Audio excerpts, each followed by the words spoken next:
In today's ever-changing world, the opportunity, expectancy, and right to a good life is something that many of us take for granted. To work and feed one's family may be routine and somewhat boring, but for some, it is the difference between life and death. Seeking asylum, or the subject of immigration in general, is often met with polarizing viewpoints and arguments. Indeed, the need for skilled workers and their families is what makes countries prosper and their economies flourish.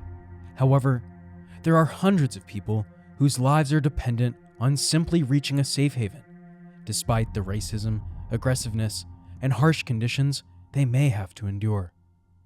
War-torn regions, famine, and oppressed populations have led many to risk it all for the chance of a better life and to protect their children. For all the debates, policies, and issues relating to those seeking asylum, the fact that thousands of people have lost their lives whilst making the journey is a tragedy that must be addressed. In today's episode, we will examine the case of the SIEV X, a name attributed by Australian authorities to what was an Indonesian fishing boat which was carrying more than 400 asylum seekers, but ultimately ended in tragedy. What happened to the boat and those hiding within it? What was the response? Have lessons been learned from such a tragedy? Join us on this episode of Maritime Mishaps as we attempt to answer those questions and more, as we look back to 2001 and to the unfortunate case of the SIEV X.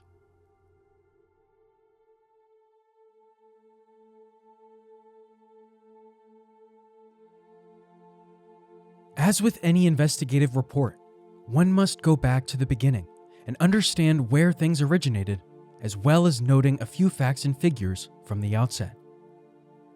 The name, SIEV X, was attributed to the boat that overturned as it made its way across international waters towards Australia on the 19th of October, 2001.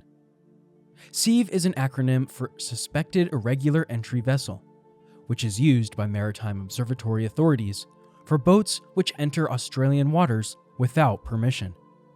The letter X is normally added to the name by the governing bodies before it has been assigned a reference number for surveillance and information gathering purposes.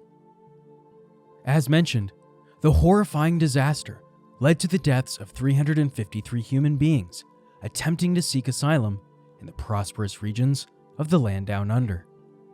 On the 18th of October 2001, the unnamed boat set sail from a harbor station in Bandar Lampung, the capital and largest city of the Indonesian province of Lampung. Originally named Tanjung Karang Teluk Betung due to the joining together of two settlements in Lampung, the area is located on the southern tip of Sumatra. The city, as well as the southern and Pasawaran regencies, are known to be large-scale transmigration prospects. It was here that the doomed journey began for those on board the small fishing craft, which measured in at a modest size of 19.5 meters by 4 meters, as it withstood the cramped conditions of all 421 passengers. The very next day, the boat would encounter an immense storm en route to Australia, approximately 70 kilometers south of the Java Sea, a vast, shallow area of water on the Sunda Shelf. During the chaos and treacherous conditions, the boat would capsize, leading to the deaths of almost all the souls on board. It must be said that the route taken by the seamen was within international waters, but also inside both Indonesia's exclusive economic zone, or EEZ, and Indonesia's internationally designated zone of search and rescue responsibilities. The location of the tragedy also fell within a temporary Australian border protection surveillance area near to the country's external territory of Christmas Island. The island, named by Captain William Miners after he discovered the region on Christmas Day in 1643, had Australian-owned deterrents in place to stop and process people smuggling rings and illegal immigrants from reaching their shores. These entities had no legal validity and were independent to international laws. The International Organization for Migration, or IOM, is a United Nations group whose purpose is to provide migrants with specific programs and work-related schedules to help with integration and assistance. They stated that such a disaster was inevitable due to the way the people smugglers packed these boats. In the end, 146 children, 142 women, and 65 men died that day. On the 20th of October, 44 survivors were rescued by an Indonesian fishing boat, the Indajaya McMurray, with the final survivor being found 12 hours later by another boat, the Surya Terang.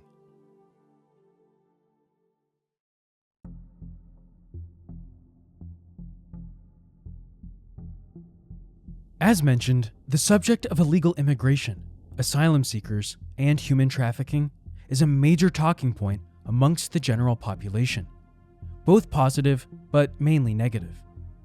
It is also at the forefront of mainstream politics, long-term governmental plans, and, in the case of the SIEV X, a hot topic for those who discuss cover-ups and conspiracy theories. At the time of the sinking, it is worth noting that the tragedy occurred during a general election in Australia, where the issues concerning the border protection and of those seeking a better life, or indeed a life of crime, were discussed regularly. Just 2 months earlier, on the 26th of August 2001, a Norwegian freight ship named the MV Tampa managed to rescue 433 refugees from a punctured fishing boat approximately 140 kilometers from the Christmas Island. Those on board were Afghan nationals who were attempting to escape the Taliban. As the vessel entered Australian waters, a prolonged impasse occurred and resulted in the boat being refused entry to the country's major ports. The Tampa affair became so heated that the government deployed their special forces teams from the SAS to climb aboard the craft. Prime Minister John Howard stated that his political agenda would put a stop to the illegal smuggling of people and would continue with the hostile prevention of boats entering their territorial waters. Howard instructed members of the Royal Australian Navy and the Australian Federal Police, or AFP, to thwart any and all boats carrying refugees to the country. This very public proclamation and assertion led many to believe that the sinking of the SIEV X and of those who perished was the workings of a secret operation and subsequent cover-up by the Australian government, especially as the exact cause of the disaster is still unknown.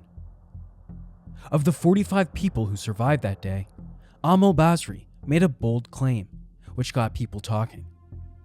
During a 2002 interview on the long-running current affairs program Dateline on the SBS network, Basri described how the fishing boat collided with a much larger vessel that resulted in many passengers being thrown from the craft and into the sea.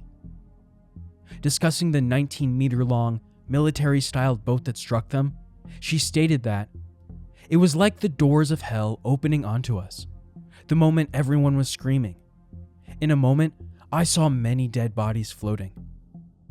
Basri's harrowing story reiterates how terrifying and tragic the SIEV X was, as she goes on to say that children and women were all around me dying. I heard them screaming, dying. Amal Basri passed away in 2006, but her story has kept the subject in the hearts and minds of conspiracy theorists ever since, especially with regards to the controversial children overboard argument. The Howard administration made a false claim that refugees were throwing children, including their own, from an overcrowded boat, which was attempting to enter Australian waters and was in the process of sinking.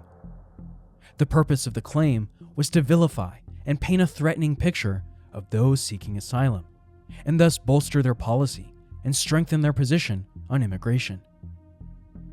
The plan seemed to work, as John Howard was re-elected to office, along with his associates, by a strong majority. They continued to push the anti-immigration narrative by stating, "We will decide who comes to this country and the circumstances in which they come." In response to the SIEV X sinking, Mr. Howard claimed that the disaster occurred in Indonesian waters. Therefore, it was the government of Indonesia's responsibility to investigate, decipher the facts, and conduct their own clear-up operation. However, Tony Kevin, a former Australian ambassador, submitted evidence to a Senate inquiry, where he stated that the sinking occurred within international waters. Mr. Kevin stated that it was a cover-up operation and that it sank in the Indian Ocean, in the Australian Maritime Surveillance Zone, and in a zone where Australian ships could have very readily and easily gone to the rescue. He went on to conclude that the SIEV X was part of the disruption operation. It was intended to sink, a coffin ship. There was never any possibility of it reaching Christmas Island. In response to these claims, Philip Ruddock, who was the immigration minister at the time of the inquiry, accepted no personal responsibility for the SIEV X, nor did he condone the actions and policies of his colleagues and superiors in government. Mr. Ruddock stated that, when you saw all the evidence at the inquiry about it from very senior and very experienced public servants, it's unreasonable to question the judgments they formed, and that any unruly actions taken by Australian law enforcement were not instructed or advised by his team.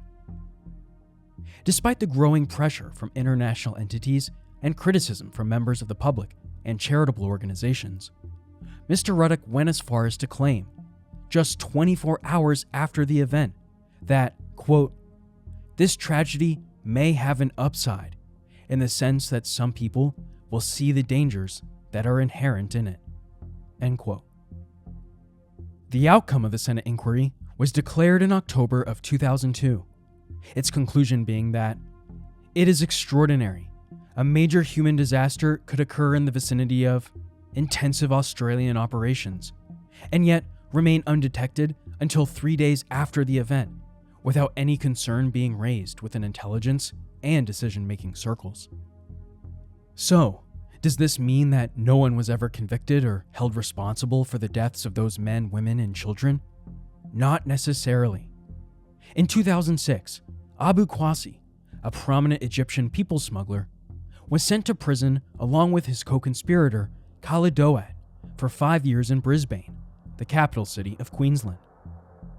Ever since that fateful day, authorities were actively pursuing an Iraqi national who helped facilitate the people smuggling operation.